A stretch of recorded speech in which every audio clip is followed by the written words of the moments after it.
A alma que recebe a Eucaristia se torna bela, como que revestida de uma veste preciosa, e tão resplandecente que, se pudéssemos vê-la, ficaríamos tentados a adorá-la. Santa Maria Madalena de Pazzi.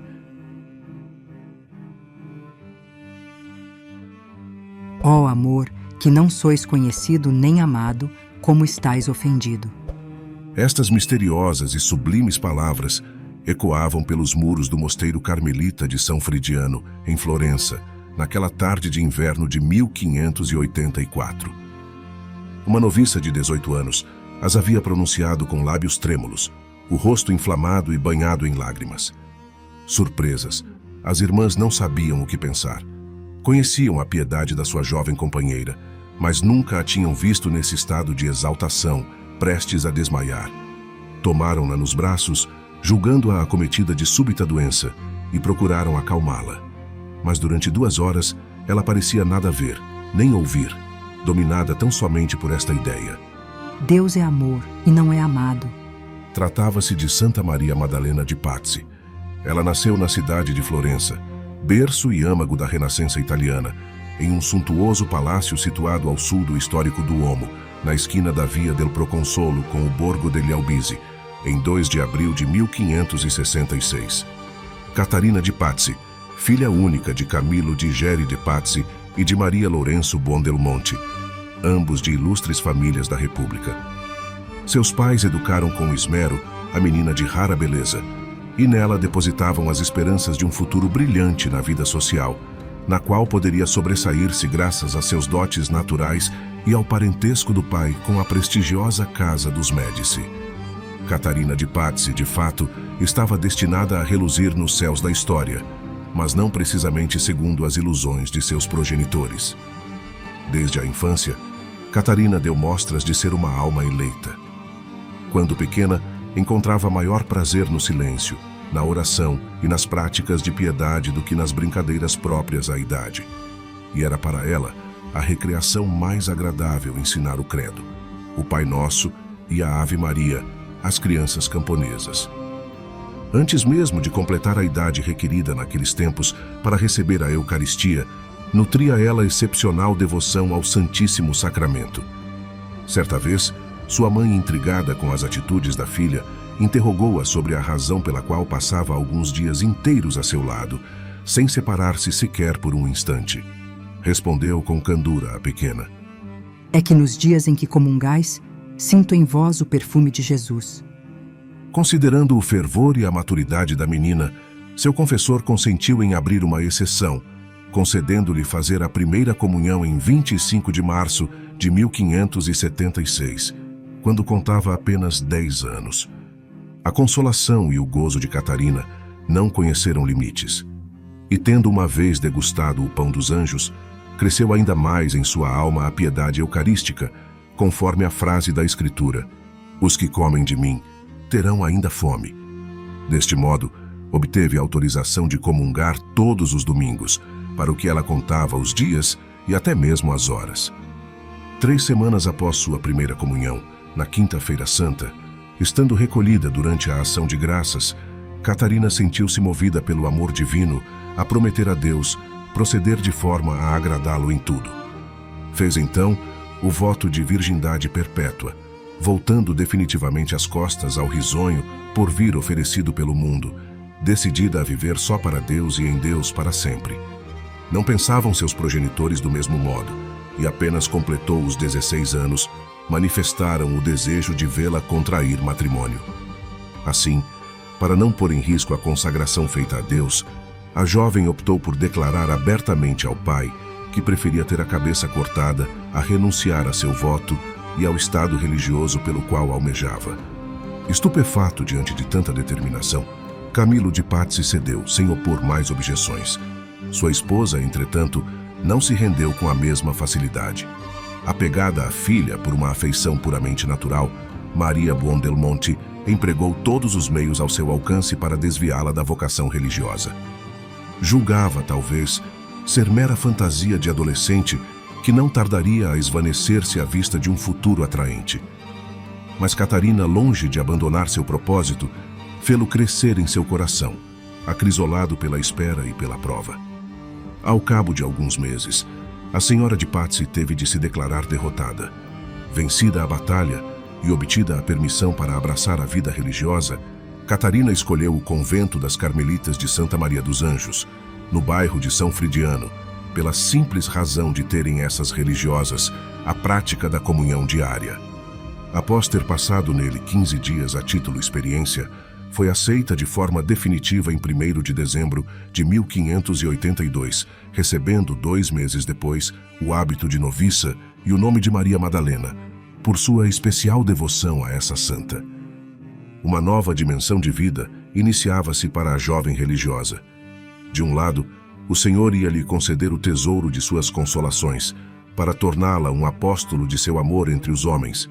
De outro, e como consequência desse mesmo amor, pedir-lhe-ia uma participação nos sofrimentos da sua paixão, oferecendo-os em reparação pelos males de sua época e pela salvação dos pecadores. Os 2 primeiros anos passados em São Fridiano foram para ela de uma contínua consolação.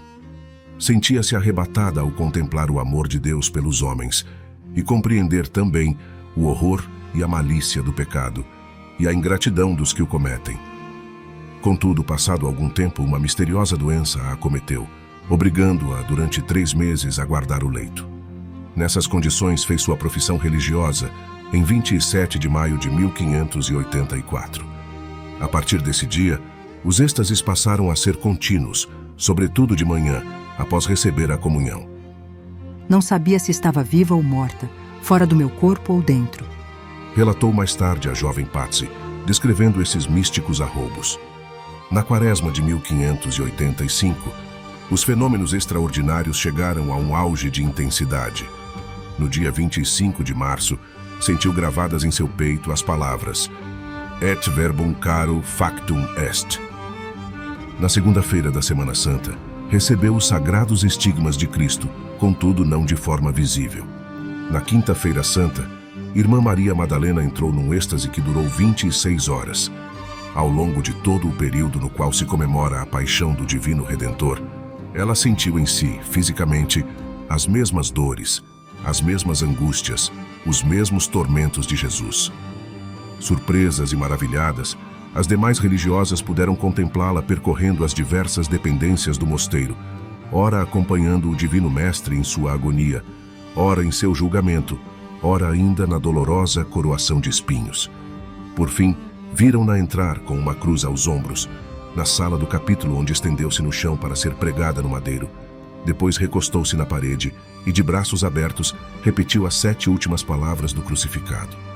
Alguns dias depois, foi-lhe dado assistir à descida de Cristo aos infernos, à sua ressurreição e, finalmente, à sua gloriosa ascensão. A essas graças tão insígnes, haveria de seguir-se uma era de grandes provações e lutas.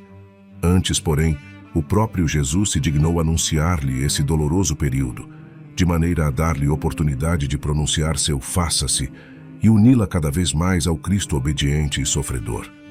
Ela, em sua simplicidade e confiança, limitou-se a responder: Senhor, basta-me a vossa graça. De um momento para outro, sentiu-se mergulhada nas trevas do espírito. Verdadeira jaula de leões. Segundo sua própria expressão, das quais se aproveitou o inimigo infernal para atentar contra o castelo de suas virtudes.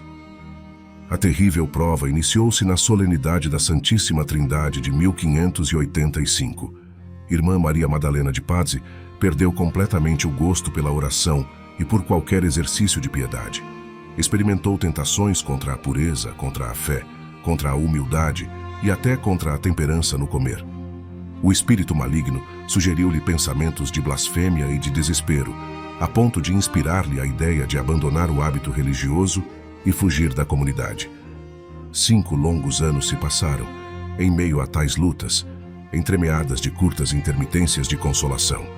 Por fim, no dia de Pentecostes de 1590, entrou ela em êxtase durante o cântico das matinas e sentiu-se libertada. O demônio não pudera triunfar sobre essa alma. Apareceram-lhe, então, de uma só vez, os 14 santos de sua especial devoção, congratulando-se com ela pela vitória alcançada. na trajetória desta santa carmelita, chamam poderosamente a atenção os padecimentos que acabamos de descrever, bem como seus contínuos êxtases, sua virtuosa atuação como mestra de noviças e subpriora, e os grandes milagres por ela operados em vida, como a cura de muitos doentes e a multiplicação de alimentos no mosteiro. Durante cerca de 20 anos, suas irmãs de hábito do convento de São Fridiano recolheram cuidadosamente as palavras brotadas de seus lábios, com tal abundância que uma só pessoa não seria suficiente para escrever tudo quanto o Espírito Santo lhe dizia. Tornou-se necessário, então, escalar 6 religiosas para tal serviço, de maneira a não perder as preciosas revelações pronunciadas por ela quando era arrebatada. Tais anotações resultaram em numerosas obras de profundo conteúdo teológico e místico. Elevada de tal maneira aos panoramas sobrenaturais, sua alma entrevia os mistérios de Deus e dialogava com as 3 divinas pessoas, segundo narra um de seus confessores, Padre Virgílio Separi. Quando falava o nome do Pai Eterno, dava à sua voz um timbre grave e majestoso, e a seu discurso uma dignidade incomparável. Quando pronunciava o nome do Verbo ou do Espírito Santo, mesclava não sei que doçuras a gravidade e majestade de sua palavra. Enfim, quando falava em seu próprio nome, sua voz era mais baixa e suas palavras mais delicadamente articuladas, e tornava-se patente que no sentimento de sua própria humildade, ela queria aniquilar-se diante de Deus. A espiritualidade de Santa Maria Madalena de Pazzi centrava-se no que ela chama de amor morto. O último degrau na escala da perfeição por ela mesma descrita, a alma que o possui. Não deseja, não quer, não anseia e não procura coisa alguma. Este amor traduzia-se numa sede insaciável de salvar os pecadores e conquistar almas para o céu. Do interior de seu convento, Maria Madalena de Pazzi sofria terrivelmente ao receber notícias do progresso das heresias e da grande influência exercida por estas na sociedade. Seu ardor pela conversão dos inimigos da Igreja a levava a desejar permanecer na terra por longo tempo, a fim de trabalhar e mortificar-se mais e mais nessa intenção. Sempre sofrer, jamais morrer. Exclamava com frequência. Nosso Senhor Jesus Cristo, porém, e sua Mãe Santíssima não tardaram em chamar a si esta filha predileta, para conceder-lhe, por fim, a posse plena da união de amor, da qual ela já experimentara aqui na terra um antegozo. Os últimos anos de sua vida transcorreram sem consolações místicas, segundo seu próprio pedido, em meio aos padecimentos inerentes à doença que lhe abreviou os dias: tosse, febres, hemorragias, dores de cabeça. Por fim, em 25 de maio de 1607, aos 41 anos entregou sua bela alma a Deus, após ter recebido o santo viático na véspera e ter feito um solene pedido de perdão de suas faltas a toda a comunidade. A luminosa trajetória de Santa Maria Madalena de Pazzi e sua mensagem para a posteridade podem ser resumidas nestas palavras, exaladas do amoroso coração. Sem ti não posso viver nem estar alegre. Se me desses toda a felicidade que se pode ter na terra, com todos os seus prazeres, se me desses toda a fortaleza de todos os fortes, a sabedoria de todos os sábios e as graças e virtudes de todas as criaturas, sem ti eu o estimaria como um inferno. E se me desses o próprio inferno, com todas as suas penas e tormentos, mas contigo eu o consideraria um paraíso.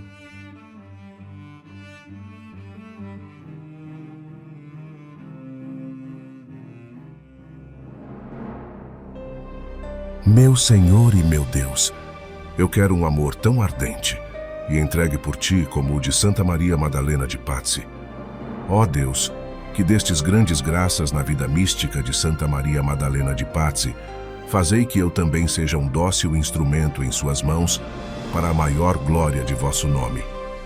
Ensinai-me a viver todos os processos de enfermidades e provações, sempre com a esperança e a paz interior de que por teu amor e por tua presença, tudo vale a pena sofrer. Eu também quero poder proclamar que és tu, meu Cristo, quem vive em mim, e não mais eu e as minhas vontades. Por Cristo nosso Senhor. Amém. Santa Maria Madalena de Pazzi, rogai por nós.